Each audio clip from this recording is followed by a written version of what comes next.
Welcome back everybody today for another wonderful fishing adventure on Mullis's Outside again. We are coming out here to the creek today. The creek is actually at a decent level. Like, this thing was completely flooded out.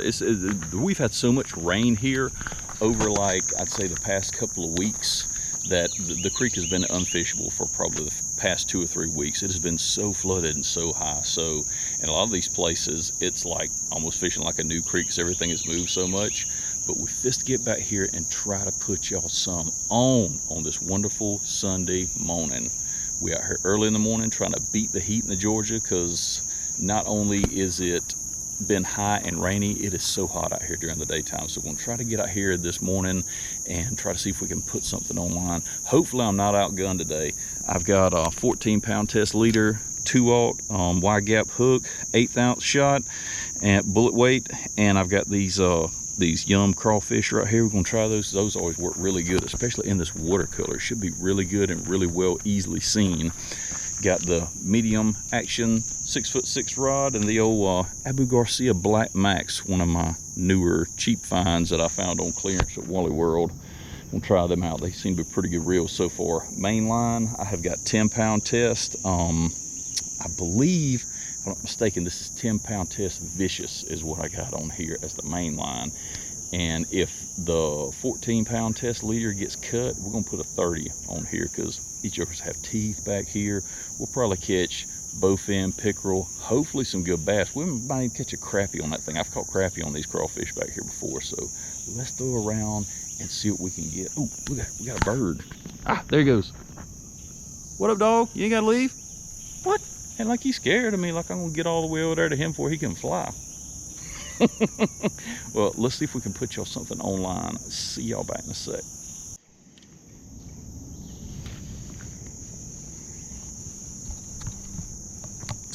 All right, what I've got here, that's a real pretty color, and the crawfish are pretty much this color out here right now. They got that pretty blue and the dark colors on the back. They hadn't really turned red yet, but we'll just get out here, throw him out, and see what we can get as far as first bite. Let's get him a little yum crawfish scent on the crawfish here.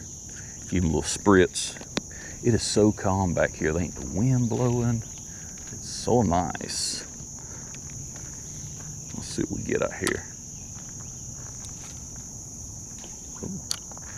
What I'm doing is I'm just gonna go around and hit all up under this bridge on these trash piles, hit the bank all the way around, and just kind of fan cast all the way around up in here so I hit all these spots. I'm just bumping them across the bottom, just like you would see a crawfish just do, because that's kind of their natural thing when they swim away, is they click, click, click, trying to get away from predators or move.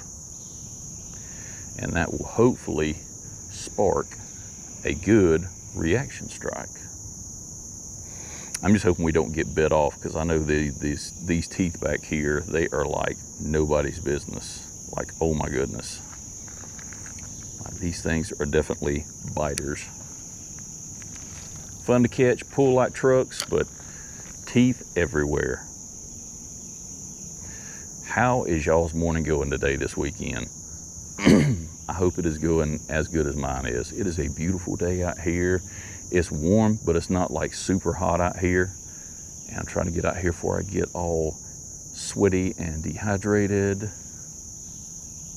Just seeing what all we can catch out here, because all these places up in here, these bass, these predator fish, they love all these logs and snags and stuff like that up in here. So I'm just kind of fan casting, working my way around. Another good thing about fishing on the bottom with something weedless like this, whoop, that ain't no good.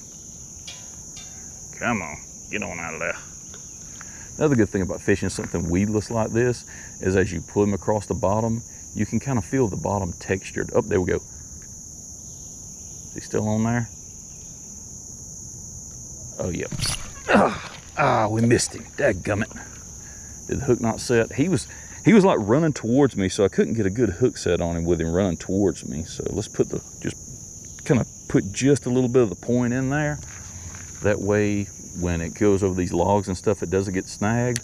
But that actually felt like a good sized old bass. So let's throw over here by these logs and see if we can get us another one to up right there. Trigger strike it. Is that a fish or is that a hang? That's a hang. They love being up in all these old hangs. That first one was definitely a fish. He took it and was running straight in at me. I think it gets you when they're running straight in at you like that. Just, it's hard to set the hook when they're basically giving up ground. It is really hard to set the hook. Just popped it right out of his mouth. Honestly, that could have been a crappie. With the way that he hit it, that could have been a crappie. Now we're going right down the side of this log here, and there's usually some good fish. Hopefully, maybe because let me check that thing. Make sure my hook didn't come out when I hit that thing. Yeah, the tip of it come out. And you don't want hook tips out here because it will come back to bite you. It'll come back to bite you just about as quick as a pickerel will fish. This creek back here does have crawfish in it naturally. There's lots of them back here. This is usually where I come to catch the crawfish that I want to catch, is I come back here to catch them. I can't believe that I missed our first bite. But like I said, he was running towards me. I set it hard and he was giving me line. But you can feel used to, there wasn't like a log pile right there, and there has been kind of like a new trash pile moved in. You can feel it all on these bottoms back here. This is a really cool place back here to fish. You never know what you're going to catch back here. It could be a bass, it could be a pickerel, it could be bowfin, it could be a gar. You have your choice of any fish that would run the river is going to run up into these creeks, because this creek is fed by the okmulgee.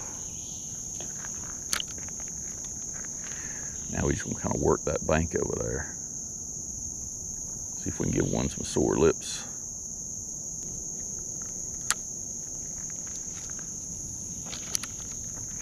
Right over there off the side. Got him. Man, he about took the rod out of my hand. What do we got here? That joker right there was running strong. Oh, Mr. Pick. Mr. Picky Wick. Gonna go after that old crawfish. Let's get our fisher grippers here so we don't get fishy bitten, because I don't like touching these slimy things unless I have to. I love these fish grippers though. A little better. That's a pretty bird right there. Let's get to our pliers. Because, man, you took that joker way down, didn't you? I wish I had a little bit longer pliers. All right. Give everybody a good view of your fine self. Look, what a beautiful little pick. Something's done had its way with him right there. Something took a big old chunk out of his side already. So see, look, the bite marks on his back. It is a fish eat fish world out here. And even these little ones, look what a mouth on them things. Them teeth right there will cut straight through some line. What they do is they get in there and they clamp down and shake the head side to side. And man, even good thick mono braid don't stand a chance. Whoop, see you, buddy. Man, that little guy right there pulled like a truck. When he hit it, he about took the rod out of my hand. I love catching them things.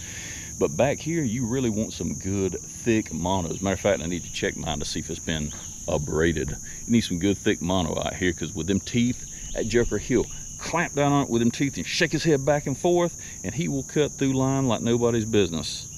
He didn't abrade this. I guess he didn't get a good, well, it's a little abraded. Actually, that's a lot of abraded. I wish y'all could see that, but I'm sure you can't. I might be changing out to some 30-pound. Either way, I think I'm supposed to retie, because if another one bites that one, it's toast. And if they don't get it by the hook, I think if you switch up to 30-pound, because 30 is about the only thing I've really found they can't cut through.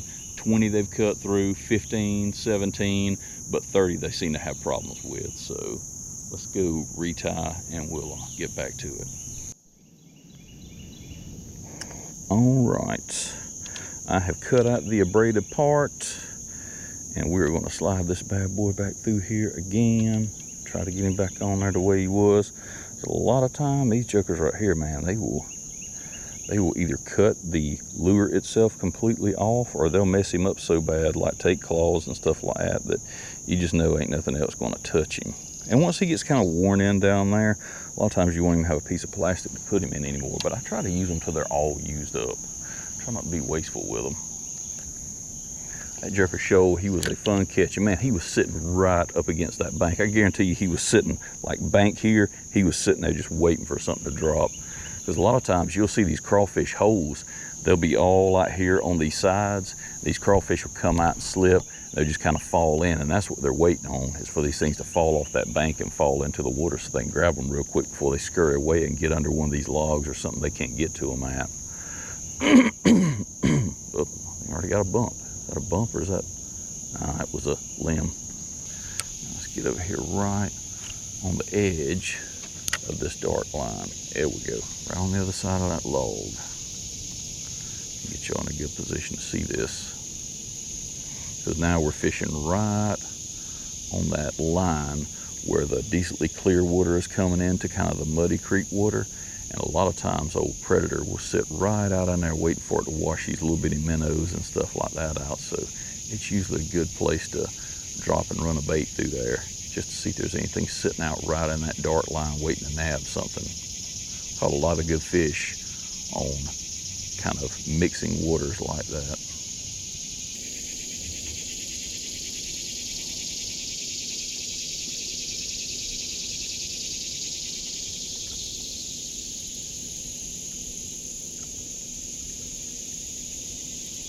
I think this reel has got enough heft to shoot this crawfish, but we're gonna try it. Let's see. Not reel, excuse me, this rod. Let's see if this thing has got enough heft to shoot this old bait up in there. It went a lot further than I thought it would. That'll work. It's kind of tight up in here to throw, but it'd be a lot easier just to shoot it up in there. Much, much easier just to shoot it. Uh-oh, here we go. Is that a limb? Nice fish. Gotcha. Oh yeah, that's about what I figured I'd get back here. That big old massive bowfin. God almighty knows. Lord, how we're gonna get him up here with 10-pound test line. Let's see. Man, these things are so strong.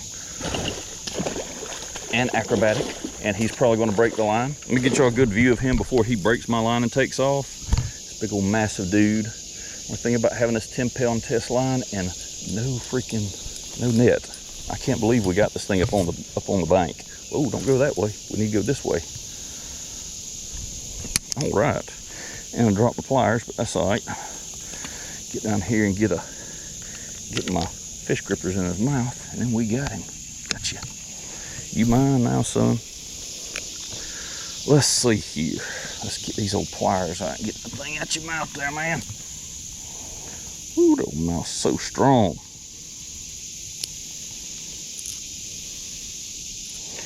You do not want to have a lack of judgment around that mouth, let me tell you.